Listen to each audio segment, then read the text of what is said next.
Hello everybody, this is Buck WSR Weezer coming at you once again with another small engine project. This is a Craftsman rototiller. It's got a 5 horsepower Briggs Stratton engine. And today our project is going to clean and rebuild that carburetor. This engine is getting spark when you shoot some starter fluid or gas directly into the carburetor, but it is not sucking up gas from the gas tank. That seems to be the problem, and I believe a carburetor cleaning and rebuild is going to solve this for us. So I've got the rebuild kit right here, Briggs Stratton number 495606. This is a Sten's brand, but there's all the parts that we're going to use. Here's the procedure we're going to follow. We are going to take the carburetor off. To do that, we've got to first lower the gas tank. The reason you got to do it in that order is because one of the bolts that bolts the carburetor to the engine is inaccessible unless you move the gas tank out of the way. So this control module here and a gas tank are coming off. They're held in place with a number of screws that you can see. 1, 2, 3, 4. I see 4 of them. 4 or 5 of those, and they're going to come off with a Torx T20 bit, such as I have right there. In addition to that, the gas tank bolts to the engine down here low, and also I'll have to take that off. That looks like a 1/2 inch or maybe 7/16. So I'm going to drop the gas tank here and then remove the carburetor, and then I'll show you how to do the rebuild. Okay, well, I haven't dropped the gas tank yet, but having removed this control, throttle and choke controls, I now have access to this lower bolt that holds the carburetor on, so I'm going to be able to get that with a 3/8 inch wrench. I already started it.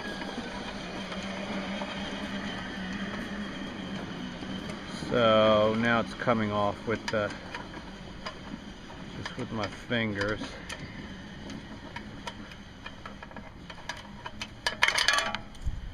There he is.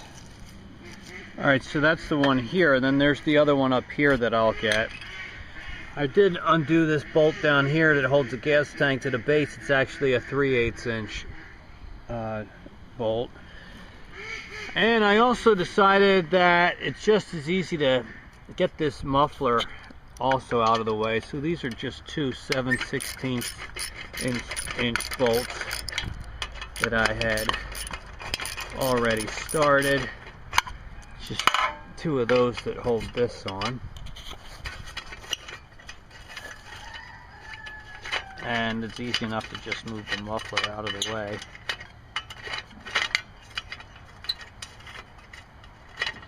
And give ourselves a little bit more space to work.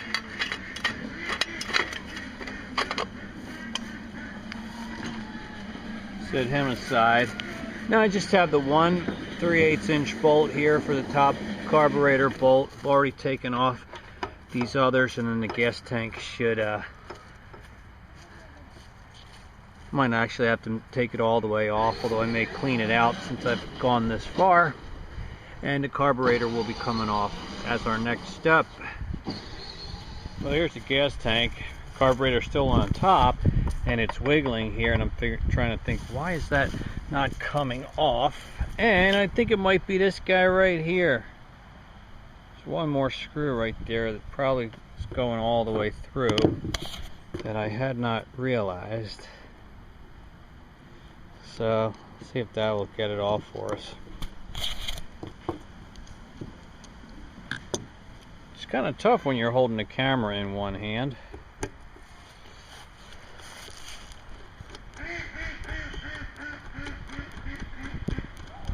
That sucker goes all the way through? No, I don't think it does.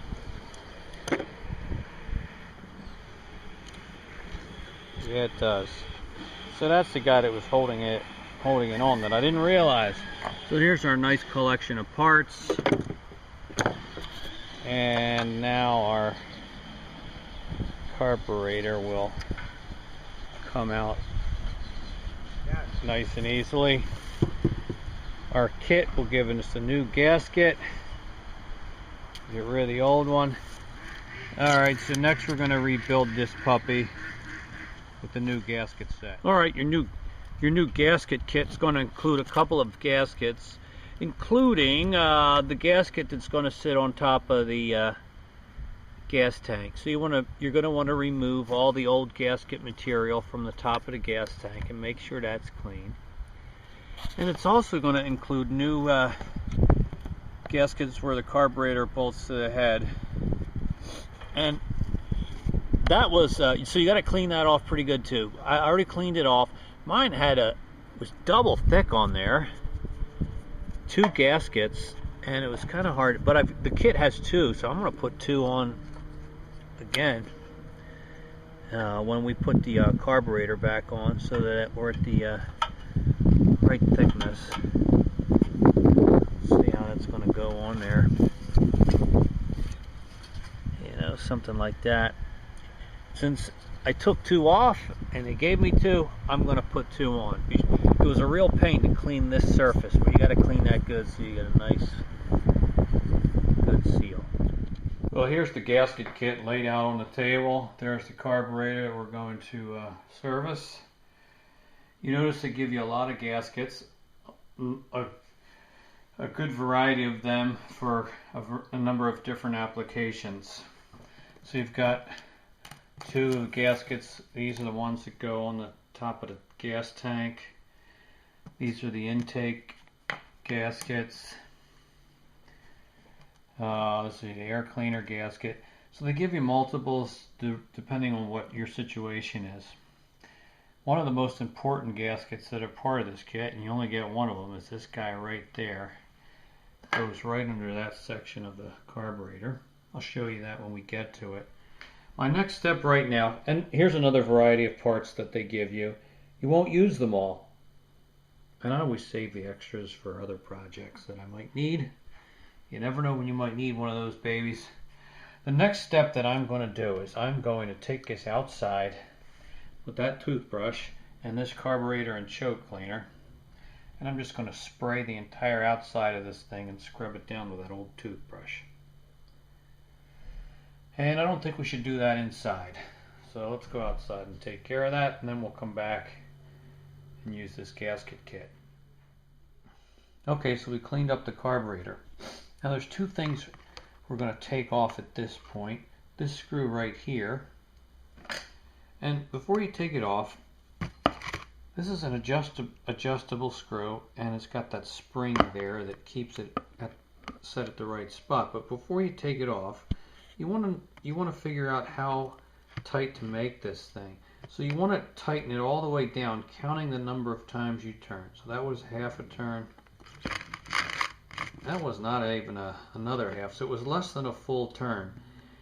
Once you replace that with the new one, now we'll go ahead and just take it out completely.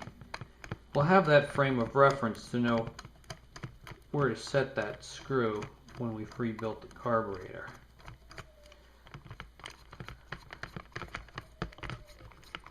So he comes all the way out, and I do have a new one that came with the kit. It's like here, like this guy right there, and the spring right here. Take that off when I have two hands free. All right, so that's now removed. Let's flip it over.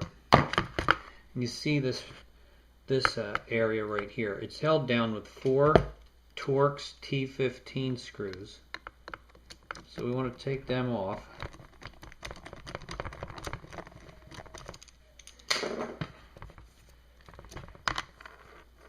One.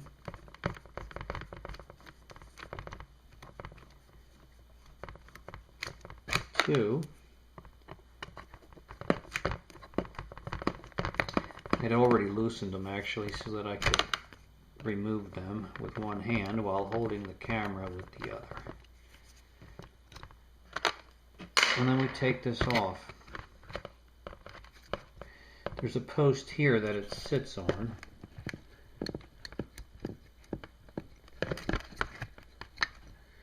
And again, I'm doing the best that I can while working with one hand. Okay, I took a break for some coffee. and to let my camera recharge its battery. Kept cutting out on me. So we have removed this cover with the 1, 2, 3, 4 screws using a Torx T15 bit. This is the old gasket, and this one's ripped. So we're going to get rid of that guy. We get a new one with our kit. So after you take the cover off and the gasket, then there's this spring and the rounded washer that fits on top of it. So we're going to take them out, set them there. Now what I'm going to do before we put the new gasket on is we're going to take this back outside with our carbon choke cleaner after I have some coffee. And we're going to clean this area out. I'm going to use the fine tip nozzle to shoot the carburetor and choke cleaner through all the little areas, because these are important areas where gas is pumped up through this tube, and that's what was not happening. And I'm just going to spray all of these tiny little areas with the carbon choke cleaner, and then we'll put it back together with the new parts. I'll be right back. Alright, we've got the carburetor all cleaned out, all the little nooks, crannies, and orifices. This cover is ready to go. So here's how we put it back together. First we take this spring and set it in there. Then this little ring sits on top of it. Just like that. Now we take the new gasket. They only give you one of these in the kit, even though they give you two of about everything else. And we're going to start by placing it on this post. That's backwards. It's only going to go on one way, people. Okay. How did you know it was backwards? Because the other holes didn't line up. Okay. If the holes don't line up, then it's backwards. Because one's at the bottom and one's in the middle? I'll just show you again. Okay, let's see. I don't know how that focuses if you're too close. See, these holes don't line up now. Right, okay. It's on upside down. Pretty obvious. Yep. That's why I say it. It's harder to see in the camera. Okay, so that's the down on there. And now we're going to put this piece on top of it. And that only goes one way. And this only goes one way. Kind of dummy proof. Even I can do it. Okay, then our 4 screws will go back on there.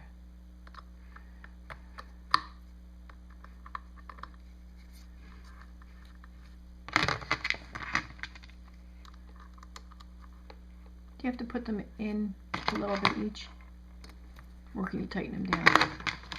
I'm going to get them all started before I tighten them down. And they don't have to be too terribly tight. Right now I just want to make sure that gasket is still And how did you know you needed to redo this? accurately aligned. Well, if you had heard my other segments, you would have heard me explain that it wasn't sucking the gas from the gas tank. What kind of screwdriver is that? That looks different. Like I said, had you listened to my other segments, this is a Torx T15 bit. Nice. Lousy. Alright, so I can see the gasket around all the 4 edges, so that makes me feel confident that it's on properly. I just have this nut driver, so I'm just going to hand tighten these babies.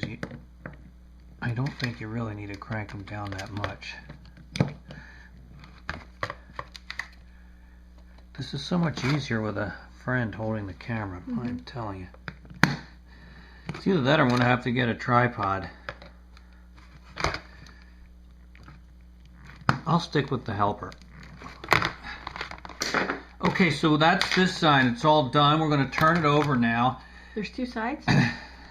And this is that spring that's going over the new pin that fits in right there. I missed the spring. We took the spring off. The kit came with a new pin, but I'm reusing the old spring. Okay. I don't think that's really a wear item.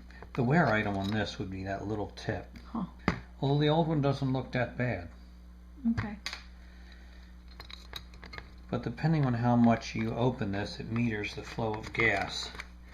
So like I said, we had measured how tight it was previously. So I'm going to tighten it all the way down. I mean, not hard, just until it stops. And then I think we're going to back it out. I'm going to back it out one full turn. And this is, of course, an adjustable screw, so you can adjust it once the engine's running. So you did 360. A 360 I on did this 360 degrees. Yep. Not a 180, but a 360. Let's get inside. It's cool. And that is all that has to happen on this baby. It's clean and ready to get put back on the engine. That'll be our next step. Cool. All right, it's all back together. It's a bit of a jigsaw puzzle, but we did it. I've put gas in the tank and we're ready to start this baby up. I didn't put the air cleaner on yet. I'm going to use a little starting fluid just to give it a little head start. Choke it, and we'll see what we can do here.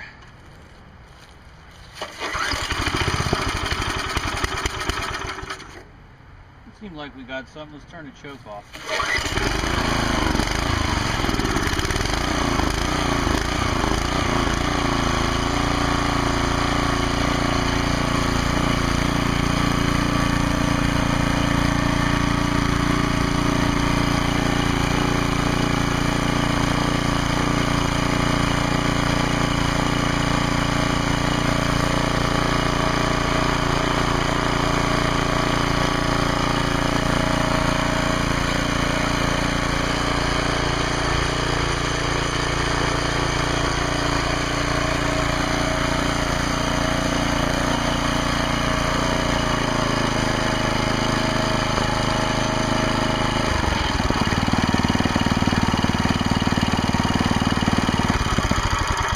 That baby's running really well.